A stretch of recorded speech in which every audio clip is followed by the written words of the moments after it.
بڑی دنیا پھری ہے، جتنا اسپین میں جا کے دکھ ہوا کہیں نہیں ہوا۔ اس بات کا دکھ نہیں تھا کہ 800 سال کی حکومت ختم ہو گئی، دکھ اس پر میں مسجد قرطبہ میں کھڑا رو رہا تھا۔ میں اس بات پہ نہیں رویا کہ مسجد گرجا بن گئی، گرجا بن چکی ہے، تھوڑی سی جگہ کور کی ہوئی ہے مسجد کی، لیکن وہاں نماز پڑھنے کی اجازت نہیں، باقی ساری مسجد گرجا بن چکی ہے، بڑے بڑے بت ہیں، بڑی بڑی تصویریں، بالکل سینٹر میں گرجا ہے۔ نہیں، اس میں نہیں رویا، رویا اس بات پر محراب کے سامنے کھڑا تھا اور مجھے وہاں قرطبی نظر آ رہے تھے نماز پڑھاتے ہوئے، ابن عربی کے فلسفے نظر آ رہے تھے، اللہ کی معرفت کی گتھیاں سلجھا رہے تھے، بقی ابن مخلد کا درس حدیث نظر آ رہا تھا، قرطبی کا درس تفسیر نظر آ رہا تھا، یحییٰ بن یحییٰ اندلسی کی درس حدیث کی مجلس نظر آ رہی تھی، لیکن وہ میرے خوابوں میں تھا، باہر تو بت پڑے ہوئے تھے۔ اور میں جو دکھی ہوا کس بات پہ ہوا کہ جس وجہ سے اسپین کی مسجدیں گرجا بن گئی، 800 سالہ حکومت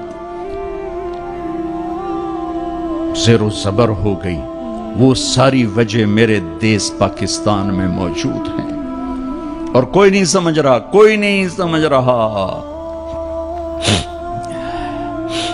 اس لیے میں نے کہا تھا مردہ یزید پہ لعنت بھیجتے ہو اور زندہ یزید کے سامنے دست بستہ ہو کے کھڑے ہو۔ اس ایک حدیث کو سینے سے لگا لو، دل کھلے کر دو سب کے لیے۔ اگر آپ کی نظر میں کافر ہوں تو مجھ سے نفرت کیوں کرتے ہو؟ میرے نبی والا کام کرو نا، سینے سے لگاؤ، کھانے کھلاؤ، سمجھاؤ تبلیغ والوں نے کیا کیا ہے۔ آپ کو ہاتھ جوڑ کے کہتا ہوں تبلیغ میں ٹائم لگاؤ، پوری دنیا میں واحد دین کی محنت ہے جس نے محبت کا وہ پیغام پہنچایا ہے کہ امت کو فرقہ واریت سے نکال کر ایک امت پنے کی شکل دکھائی ہے۔ میرے نبی نے کیا کیا؟ عبداللہ بن ابی کا جنازہ پڑھا دیا۔ میرے نبی نے کیا کیا؟ منافق مسجد میں بیٹھے ہوتے تھے اور آپ کو ایک ایک منافق کا پتہ تھا، یہ منافق، یہ منافق، یہ منافق، کبھی نہیں مجلس سے اٹھایا۔ تو ایک کام تو یہ کرو کہ اپنے دل کو نفرتوں سے پاک کرو۔ امت بن کے رہنا زیادہ پسندیدہ ہے اللہ رسول کو، یا کسی فرقے کا جھنڈا اٹھا کے کھڑے ہونا اللہ رسول کو زیادہ پسند؟ رہو اپنے اپنے فرقوں میں رہو۔